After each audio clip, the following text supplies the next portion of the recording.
하나님 아버지, 은혜를 감사합니다.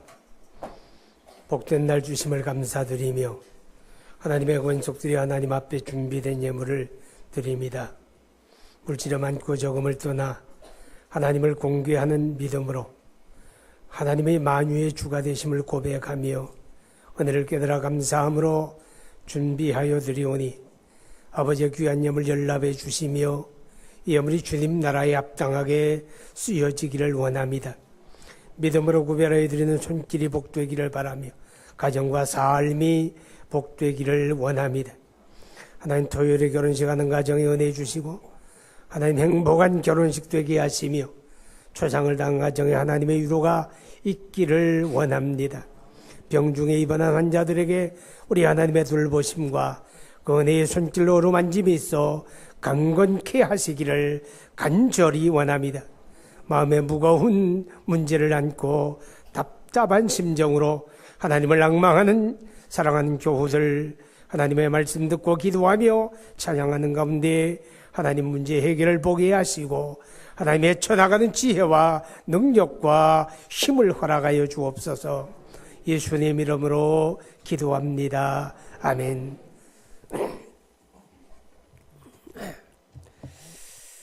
좋은 일이 있습니다. 토요일에 결혼식 하는 우리 예비 부부가 왔네요. 박찬호, 이한이 커플. 얼굴 한번 보여줘요. 예, 그래요. 박수 한번 해주시기 바랍니다.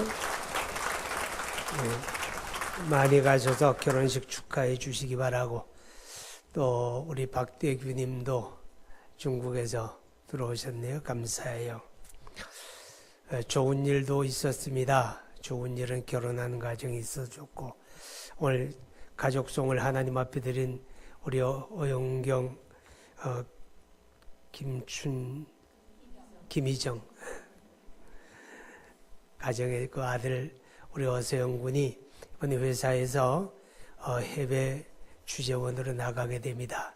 이번 달에 나가게 되는데 아마 그래서 오늘 하나님 앞에 찬양 드리게 된 것 같습니다. 건강하게 잘 다녀오시고, 결혼을 하고 왔으면 더 좋았을 텐데 저렇게 잘생겼는데.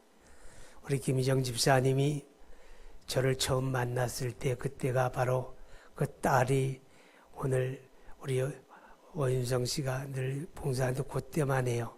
그렇게 얼굴이 예쁠 때 만났는데 오늘 보니 세월이 좀 갔네요. 행복하시기 바랍니다. 이렇게 한번 말해보세요. 고맙습니다. 사랑합니다.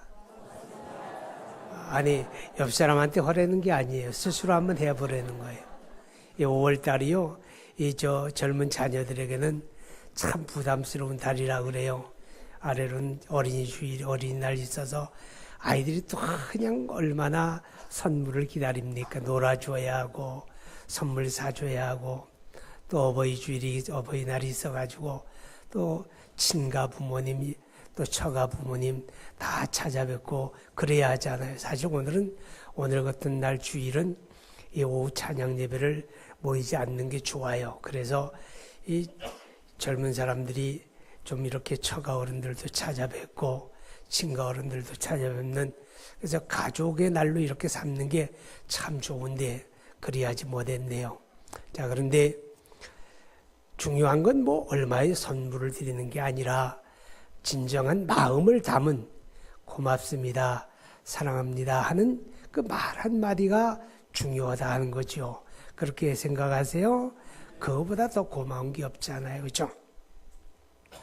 여러분, 백화점에 가게 되면 그 지오반니라고 하는 브랜드가 있다고 들었어요. 저는 뭔지는 모르겠는데 보셨어요?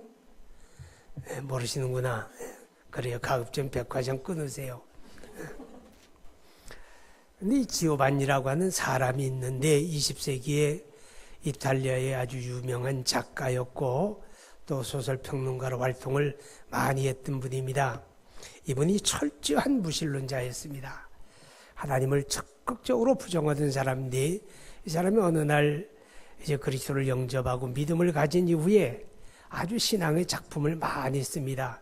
가령 그 그리스도의 이야기, 포도주와 떡, 이런 책도 이제 쓰고 아주 존경받는 문인인데, 이분이 예수 믿게 된 동기가 이렇습니다.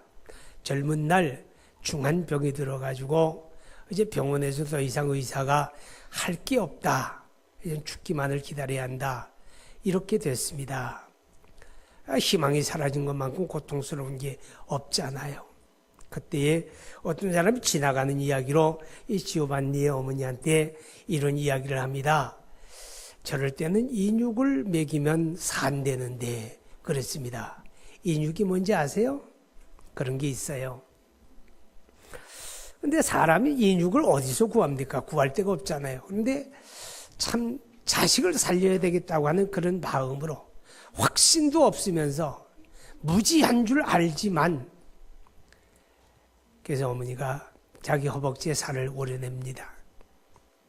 그래서 그걸 불에 구워가지고 아들을 먹였는데, 이게 무슨 일인지 아들이 살아난 거예요. 아들이 고침을 받았어요. 건강을 날마다 회복해 가는데 어느 날 이 아들이 이런 이야기를 합니다. 어머니, 지난번에 제가 먹었던 고기가 너무 참 생생하게 기억이 되고 맛있는데 그 고기를 다시 먹을 수 없을까? 그러는 거예요. 이 엄마가 난감한 거예요.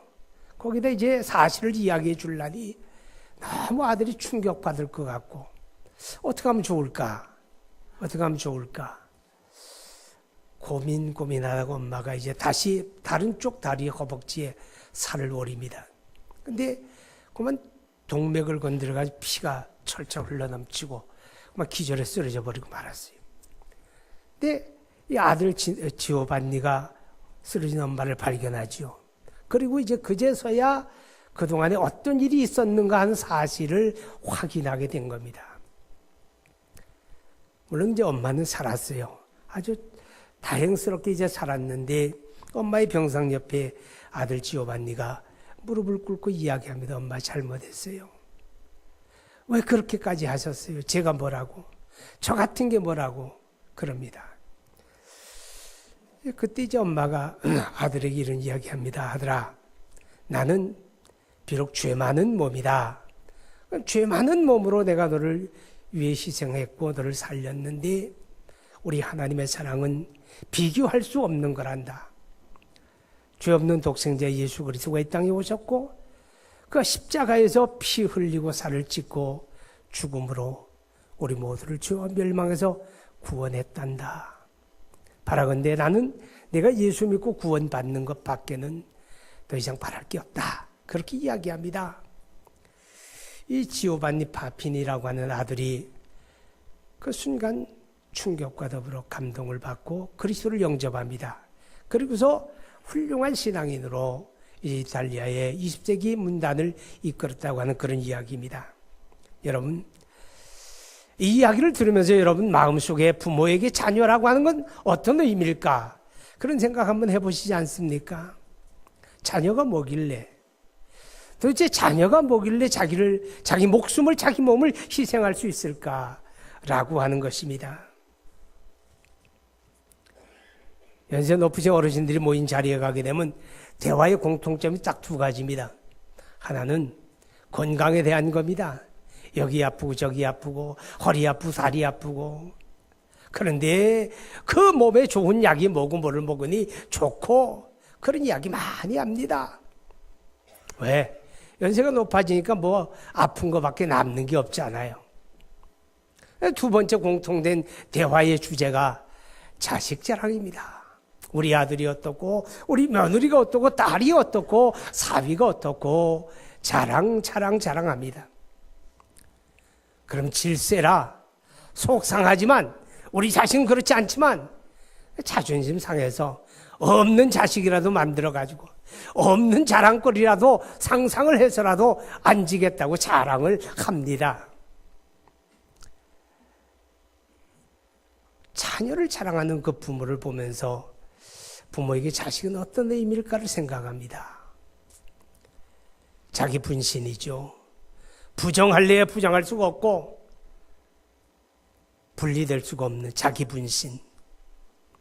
그 자기 분신이 잘 되면 그게 인생의 보람인 거예요.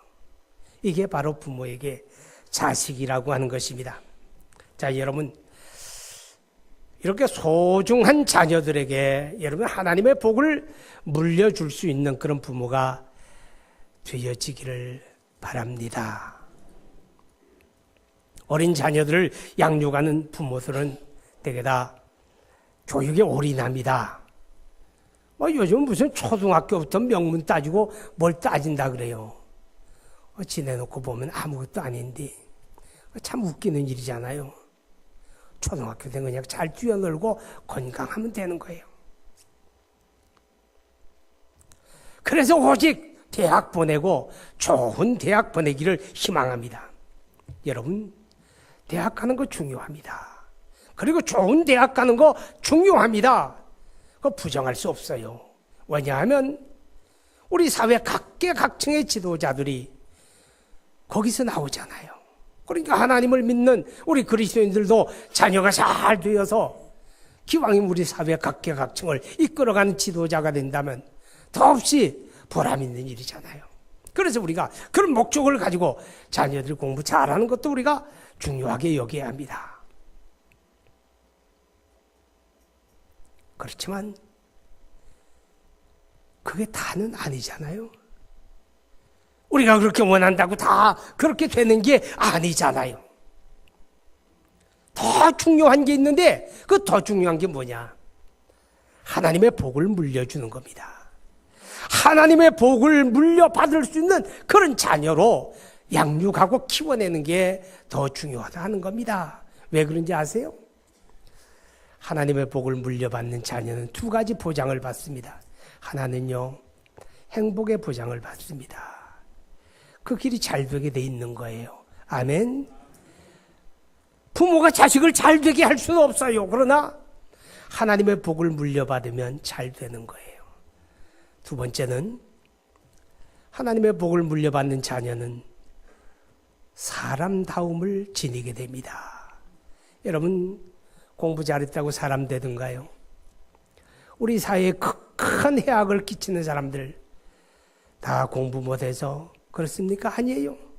더 많은 사람들에게 피해와 고통을 주는 그런 큰 사기꾼들은 다 되게 다 좋은 대학 나오고 좋은 일자리 가졌던 사람들이더라고요.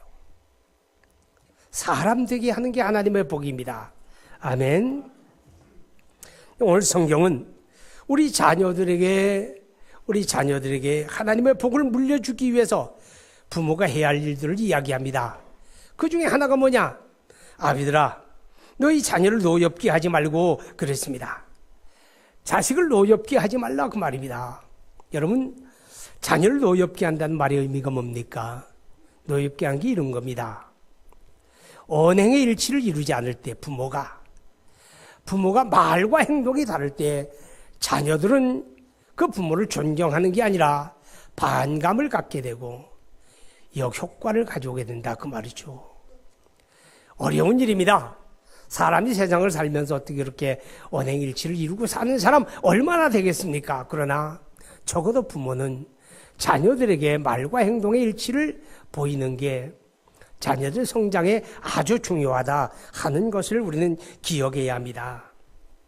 근데 그런 말 합니다. 입으로 가르치려 하지 말고 행동으로 가르쳐라. 행동으로 가르치는 게 가장 큰 교육의 효과를 얻는 길이라고 합니다.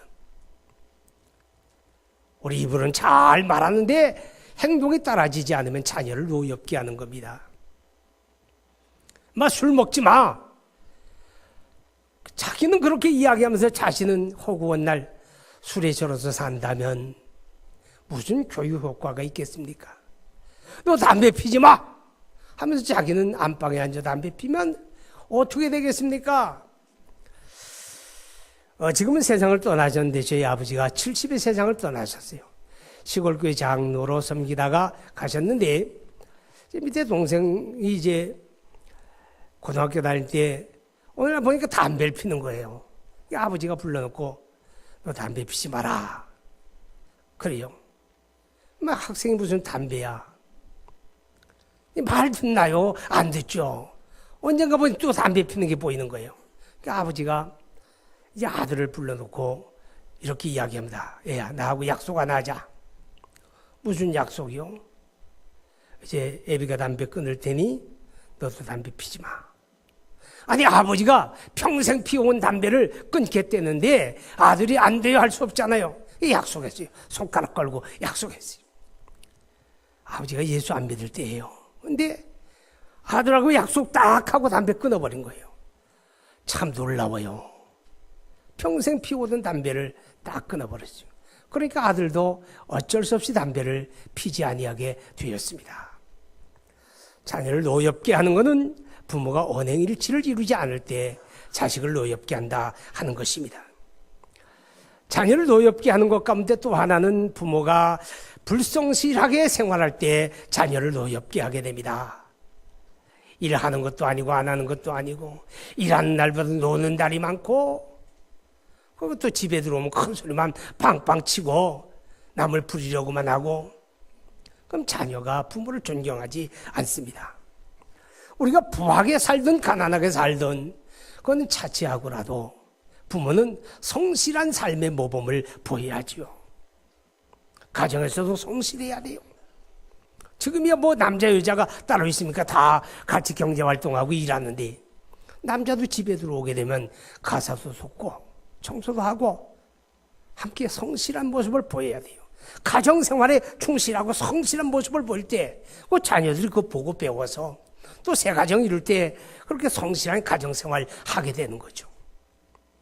직장생활도 성실해야 하잖아요. 믿음의 사람들은 자기 직장 상사가 보면 열심히 하고 상사가 보지 않으면 대충 하고 그거 아니잖아요. 그리스도인들은 일터가 사명의 현장이거든요. 하나님이 나에게 생명 주시고 오늘 나에게 이 일자리를 맡겨주었다. 나는 오늘 상사의 일을 하는 게 아니라 하나님 앞에서 하나님의 일을 하는 거예요. 하나님 앞에서 하나님의 일을 하는 사람이 성실하게 하게 되면 하나님이 갚아줄 거 아니에요. 근데 이리저리 그냥 반질반질하고 눈치나 보고 그냥 상사가 있나 없나 그런 거나 챙기고 그 불성실하게 살게 되면 여러분 기억하세요. 나만 그렇게 살고 마는 게 아니에요. 나를 지켜보는 눈이 있잖아요. 자식들이 보고 그대로 배워서 아주 성실하지 못한 삶을 살게 된다 하는 겁니다. 17세기 조선에 아주 명필 중에 명필로 소문이 난 한석봉이라고 하는 사람 아시잖아요. 이야기 다 들었죠, 그죠? 한석봉이 글을 배우러 가서 열심히 글을 배우는데 뭐 시간마다 선생님이 칭찬해 주는 거예요. 야, 너 어쩜 그렇게 글을 잘 쓰냐? 너 어떻게 그렇게 공부를 잘하니? 매 시간 칭찬을 받고 다른 친구들한테 야, 석봉이 좀 배워라 그럽니다. 공부를 웬만큼 했다고 생각할 때 선생님이 그래요. 너 이제 내려가 과거 부하라 그럽니다. 만족하죠. 선생님이 인정해 주었으니까. 이게 양양하게 집에 돌아옵니다. 어머니, 인사를 하면서 선생님이 이제 과거 부라고 하는데요. 그러냐? 네가 얼마나 공부를 잘했는지 한번 시험해보자. 그리고 이제 호롱불을 꺼놓고 엄마는 떡장수니까 나는 떡을 썰 테니 너는 뭐 해라? 너는 글을 쓰거라. 불 끄고 캄캄한데 글 쓰고 떡 썰었는데 한참 후에 불을 켜고 보니까 엄마가 썰은 떡은 가지런한데 이 석봉이에 쓴 그런 개발세발 무슨 글인지 알아보지도 못해. 그때 깨달아요. 그리고 다시 이제 공부에 정진해서 조선의 최고 명필이 되죠. 여러분 선조 때인데 중국에 외교 문서를 보낼 때 중국에서 이렇게 요구했답니다. 한석봉이 쓰는 글을 보내지 않으면 읽지 않겠다고 그랬대요.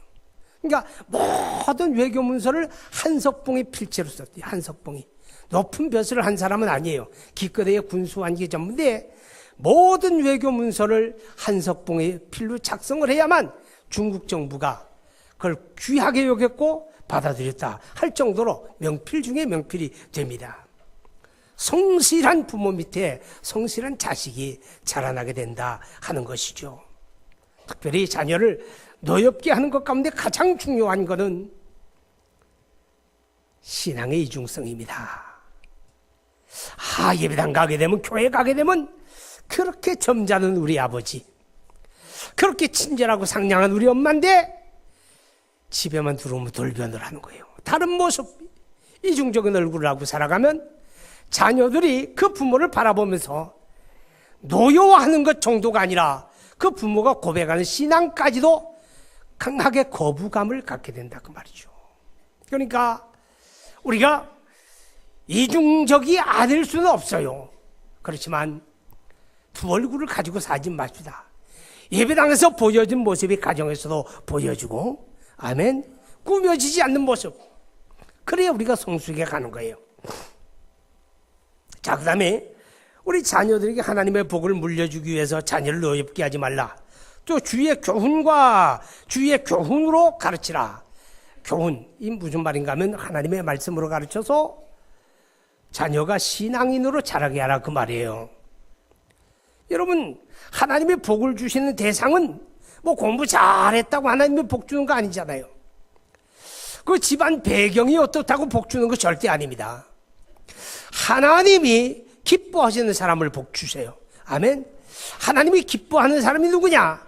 믿음이 없이는 기쁘시게 못하나니 그에게 나아가는 자는 그가 살아계신 것과 자기를 찾는 자들에게 상 주시는 이심을 믿어야 할지니라. 아멘. 여기서 상이라고 하는 말이 복이라고 하는 말과 동의어가 됩니다. 여러분, 하나님은요 믿음 보고 복을 주십니다. 그러니까 우리 자녀를 세상 모든 걸 갖추었다 할지라도 최종적으로 하나님에 대한 믿음이 없다면 하나님의 복을 받지 못합니다. 하나님의 말씀으로 가르치고 신앙 훈련을 해서 하나님에 대해서 하나님을 경외하는 신앙의 자녀로 키워낼 때 그가 하나님의 복을 물려받는 자녀가 된다라고 하는 것입니다. 여러분, 특별히 신앙 훈련의 가장 중요한 게 가정 예배인데 5월에 우리가 가정을 건강하게 세우기 위해서 가정 예배 운동을 벌이고 있는데 가정 예배가 쉽진 않아요. 뭐냐면 현대인들이 너무 바빠. 어른도 바쁘고 아이들도 바쁘고 한 자리에 모여서 얼굴을 마주하기에 참 쉽지 않다고들 그럽니다. 그럴지라도 매일은 아니더라도 일주일에 한두 번만이라도 자녀들과 함께하고 함께 성경을 읽고 함께 찬송 부르고 함께 기도하고 이 가정 예배가 자녀들의 신앙 훈련에 아주 좋은 기회가 되어질 수가 있습니다. 여러분, 우리가 가정에서 기도하고 가정에서 하나님을 찬송하고 가정에서 하나님의 말씀을 나누고 가정에서 예배하는 이게 여러분 가볍게 보지 마세요. 우리의 가정을 은혜로 가꾸는 일입니다. 우리의 가정을 건강하게 가꾸는 일입니다. 우리 자녀들을 지켜내는 일입니다. 할렐루야. 여러분, 가르칠 걸 제대로 가르쳐야죠. 그죠? 가르칠 걸 제대로 가르쳐야 돼요. 그래서 오늘 성경에 보게 되면 주의 교훈과 훈계로 양육하라. 여기 훈계라고 하는 말이 뭐예요? 가르침, 그리고 징계, 그런 뜻입니다. 잘못하게 되면 징계할 줄 알아야 한다, 그런 말이죠. 어떤 사람이 도둑질을 상습적으로 하다가 별 몇 개 달고 교도소에 들어가 있는데 세상 사람 도둑놈이라고 손가락질하고 못된 놈이라고 말하지만 그 엄마에게는 그 자식이 소중한 거예요. 늙은 엄마가 아들 옥바라지하고 틈틈이 음식을 만들어가지고 교도소 찾아갑니다. 면회하고 아들과 더불어 음식을 먹고 기운 내라, 몸 상하지 않게 해라 그럽니다. 그날도 음식을 만들어가지고 교도소 방문을 갔는데 아들과 마주 앉아서 음식을 먹는 그런 자리를 허락을 받아서 음식을 나누는데 아들이 이렇게 이야기하는 거예요. 엄마, 오늘은 엄마가 만들어 온 음식을 집어서 내 입에 좀 넣어주세요. 연애 때와 좀 다른 느낌이 들지만 아들이 원하니까 음식을 집어서 아들 입에 넣어줍니다. 그때 아들이 엄마 손을 꽉 깨물어 버립니다. 물어 뜯어 버립니다. 손가락에 뜯어져가지고 피가 철철 오릅니다. 당황한 엄마 앞에 아들이 아주 야멸차게 쏘아붙입니다. 엄마 손가락 끊어져도 싸. 왜냐하면 내가 어릴 때부터 남의 거 집어오기 잘하고 남의 거 훔쳐오기도 하고 그런데 그때마다 엄마가 이놈아, 이건 나쁜 일이야, 절대 해서 안 되는 일이야, 이렇게 나무라고 바르게 가르쳤더라면 제 인생이 오늘처럼 되지는 않았을 텐데, 그때 엄마는 내가 남의 그 집어와도 웃음으로 넘기고 한마디도 나를 야단친 일이 없어요. 그것이 오늘 내 인생이 만들어진 겁니다. 이렇게 원망을 하더라는 겁니다. 여러분, 옳고 그름을 분명하게 가르쳐라. 그게 징계고 그게 훈계입니다. 옳은 건 옳은 거고 틀린 건 틀린 거예요. 눈에 넣어도 아프지 않을 것 같은 자식이라고 할지라도 옳지 않은 것에 대해서는 옳지 않다고 가르쳐야 하는데, 그렇죠? 오늘의 부모님들은요, 자식을 하나 아니면 둘, 또 아예 하나도 안 낳는 부모도 있어요. 하기에 자식을 낳지 않은 부모가 아니지 뭐. 그런데 여러분 이거 기억하셔야 돼요. 너무 소중하다 보니까, 너무 귀하다 보니까 내 자식 밖에 나가서 기죽지 말라고, 기죽이면 안 돼, 집에서 기죽이면 안 돼, 그래서 무슨 짓을 해도 야단을 안 치는 거죠. 옳고 그름을 분간시켜 주질 않는 거예요. 그렇게 자라게 되면 옳고 그름을 알지 못합니다. 남에게 피해를 끼쳐 이기적인 인간이 됩니다. 아주 이기적인 인간이 되는 거예요. 제가 한번 엘리베이터를 내리는데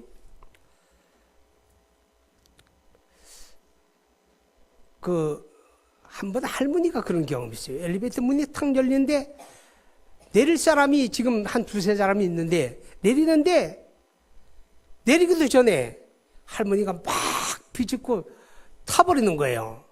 그러니까 참 내리면서도 불쾌하더라고요. 황당하고. 이건 예의거든요. 그죠? 내릴 사람이 먼저 내린 다음에 그 다음에 타는 거예요. 내릴 사람 다 내리지 않는데 타는 거 아니에요. 그럼 사고 나요. 근데 한 번은 한 중학교 1학년쯤 된 아이가 엘리베이터 내가 내리는데 내리기도 전에 팍 뛰어드는 거예요. 내가 내리기도 전에 뛰어들어요. 뛰어들면서 나를 몸으로 부딪히는 거예요. 제가 속으로 생각해 봤습니다. 이 아이가 정말 무슨 오줌 누기가 급해가지고 그런가? 그런 생각도 해보면서 아닐 거야. 분명히 부모가 엘리베이터는 이렇게 타고 이렇게 내리는 거다라고 가르쳐 주지 않아서, 아니면 학교에서 그것도 가르쳐 주지 않아서 그렇지 않을까, 그런 생각을 해봅니다. 여러분, 나무가지가 어려서 굽어진 거는요, 크면 클수록 더 굽어집니다. 아시죠? 어릴 때 가르칠 거 바로 가르쳐야 돼요. 잠언 22장 6절에 보게 되면 마땅히 행할 길을 아이에게 가르치라. 그리하면 늙어서도 그것을 떠나지 아니하리라. 또 잠언 13장 24절에 매를 아끼는 자는 그의 자식을 미워함이라. 매를 아낀다는 말이 뭐예요? 나무랄 때 나무라라 그 말이죠. 뭐 매를 든다고 해서 몽둥이 찜질하고 뭐 죽으라고 패고 그거 아니잖아요. 아이를 훈계하지 아니하려고 하지 말라. 채찍으로 그를 때릴지라도 그가 죽지 아니하리라. 내가 그를 채찍으로 때리면 그의 영혼을 스올에서 구원하리라. 채찍과 꾸지람이 지혜를 주거늘 임의로 행하게 버려둔 자식은 어미를 욕되게 하느니라. 내 자식을 징계하라. 그리하면 그가 너를 평안하게 하겠고 내 마음에 기쁨이 되리라. 잠언의 말씀입니다. 하나님의 말씀은 자녀들을 엄격하게 옳고 그름을 분간해서 가르쳐야 한다, 그렇게 말씀을 합니다. 그런데 여기서 잊지 말아야 할 거, 칭찬할 일을 인색하지 말라는 겁니다. 나무랄 때는 나무라지만 칭찬해야 할 일에 대해서는 인색하지 말고 후하게 칭찬해서 격려해 주라는 거예요. 여러분, 요한계시록 2장과 3장에 보게 되면 부활하신 예수님이 소아시아 7교회에 편지를 보내는 내용이 나옵니다. 그 내용 가운데 보게 되면 다 7교회가 서식이 공통적입니다. 첫째가 뭡니까? 아주 작은 것이라도 칭찬할 거리가 있으면 먼저 칭찬부터 해요. 이거 좋고 이거 좋고 이거 잘했다, 칭찬합니다. 그 다음에 두 번째가 뭡니까? 고칠 거, 너 이거 잘못했어, 이거 반드시 고쳐야 한다, 이렇게 나무랍니다. 세 번째가 반드시 격려합니다. 이렇게 하면 내가 하늘에서 생명의 나무의 열매를 먹게 하리라.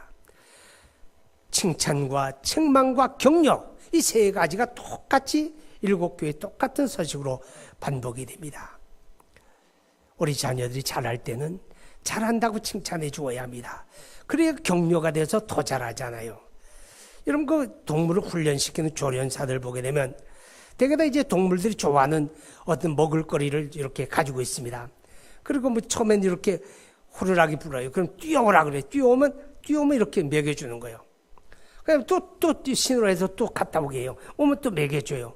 이렇게 처음엔 조건적인 반사를 하지만 그게 이제 그렇게 하는 동안에 습관이 되고 길이 들어요. 그러면 이제 먹을 걸 주지 않아도 신호에 따라서 움직이는 거죠. 물론 동물 훈련은 그렇게 하지만 사람도 어려서부터 칭찬을 잘 해주게 되면 격려가 되니까 더 잘하려고 노력을 하게 된다, 그런 말입니다.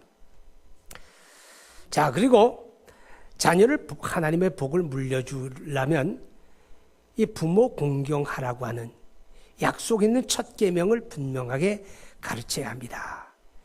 여러분, 예수 믿는 믿음의 사람들이 자식에게 10계명 외우라고 가르칩니까? 여러분, 10계명 다 외웁니까? 나 외에 다른 신을 내게 있게 하지 마라. 너를 위하여 새긴 우상을 만들지 말고 절하에 섬기지 말라. 하나님의 이름을 망령되이 일컫지 말라. 그리고 안식일을 기억하여 거룩하게 지키라. 여기까지는 하나님 사랑하라는 계명이에요. 그 다음에 두 번째 계명은 이웃을 사랑하라는 계명이에요.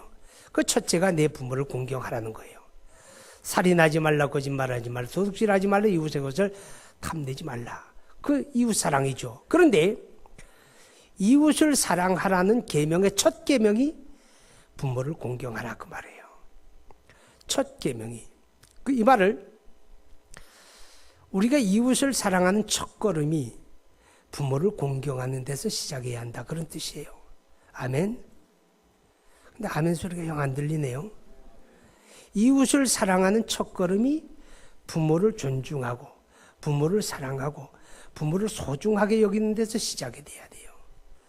내가 부모를 나를 낳아주고 길러준 부모를 멸시하는데 어떻게 이웃을 사랑할 수 있겠어요? 지난주에 어떤 분을 만났는데 참 가슴 아픈 이야기를 들었어요. 연세가 80을 넘으셨는데 자식들하고 너무 갈등이 생겨가지고 집에 있지 못하고 나오겠다고. 할아버지, 이 연세에 집을 나오셔서 어떻게 하시려고요?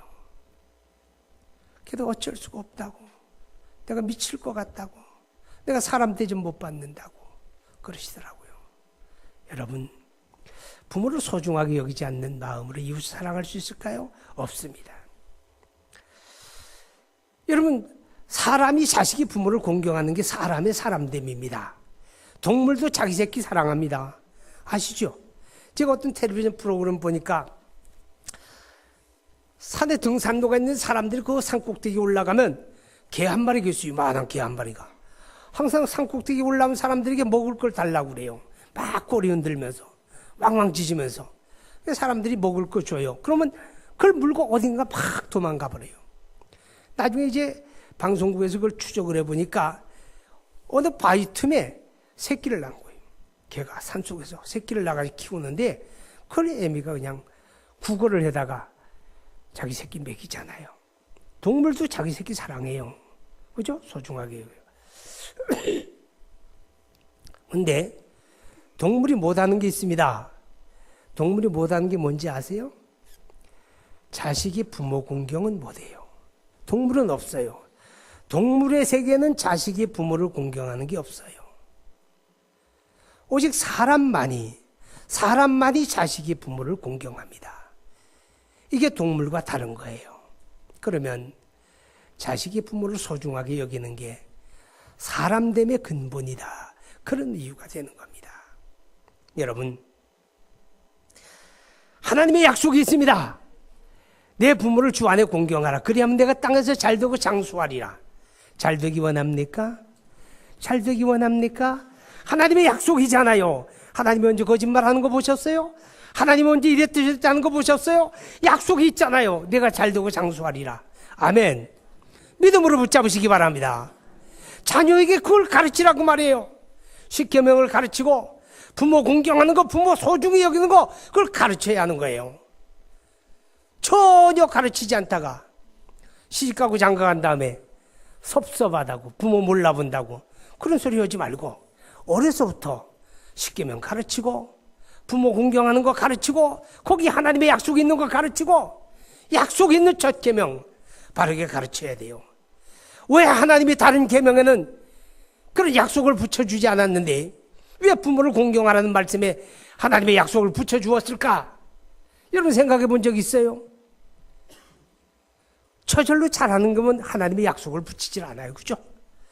저절로 잘 안 하니까 이렇게라도 해서 해야 되겠다. 이렇게라도 해서 해야 되겠다. 그래서 하나님이 계명 가운데 오직 5계명에 부모 공경하는 계명에 하나님이 내가 잘되고 장수하리라. 하나님의 약속을 붙여준 거예요. 여러분 하나님의 특별하게 여기시는 그 계명을 여러분도 특별하게 붙잡으시기 바랍니다. 그래서 여러분의 자녀가 하나님의 복을 누려야 되겠고 여러분 자신도 하나님의 거룩한 복을 누리는 그런 하나님의 약속을 믿음으로 붙잡는 은혜가 있기를 주의 이름으로 축복합니다. 거룩하신 하나님 아버지, 하나님의 은혜와 사랑을 진심으로 감사합니다. 오늘 어버이 주일입니다. 복된 날 우리에게 주심을 감사하고 우리 어버이들이 이 땅에서 믿음 안에 건강하게 지내고 사명 안에 사시고 소망 안에 살 수 있기를 원하며 또 자녀된 모든 이들이 부모를 공경하며 또 자녀들을 바르게 가르쳐서 하나님의 복을 물려주는 믿음 있고 지혜로운 부모가 되게 하여 주옵소서. 예수님 이름으로 기도합니다. 아멘.